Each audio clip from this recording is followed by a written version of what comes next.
अमेरिकी सदर Donald Trump का भारत पर मजीद टैरिफ आइंदा 24 घंटे में लगाने का ऐलान। कहा भारत के मौजूदा 25% टैरिफ से मजीद इजाफा करेंगे। भारत न सिर्फ रूसी तेल खरीद रहा है बल्कि फरोख्त भी कर रहा है। भारत ज्यादातर तेल को मुनाफा हासिल करने के लिए बेच भी रहा है। भारत को परवाह नहीं यूक्रेन में कितने लोग मारे जा रहे हैं।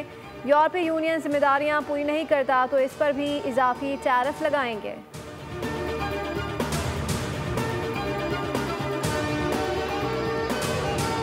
सेनेट और कौमी असम्बली के अपोजिशन लीडर्स नाअहल करार 9 अरकान असम्बली और सेनेटर्स को डी-सीट कर दिया गया है। इंसदादे दहशतगर्दी अदालतों से सजाओं के बाद इलेक्शन कमीशन ने नोटिफिकेशन जारी कर दिया।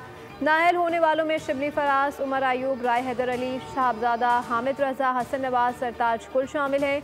अंसर इकबाल, जुनैद अफजल, राय मोहम्मद, मुर्तज़ा इकबाल को भी डी-सीट कर दिया गया। इलेक्शन कमीशन ने 5 अरकान कौमी असम्बली, 3 अरकान पंजाब असम्बली और 1 सेनेटर को नाअहल करार दिया है।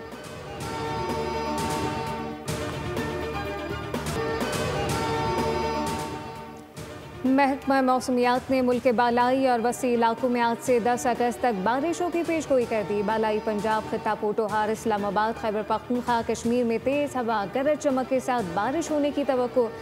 NDMA ने दरिया चनाब और दरिया जेहलम में ऊंचे दर्जे के सैलाब का खदशा जाहिर कर दिया। गिलगित बल्तिस्तान में दरिया हुंजा, शिकर में पानी के बहाव में इजाफा मुतवक्के। योब और सिब्बी के नदी नालों में तुग़यानी का खदशा।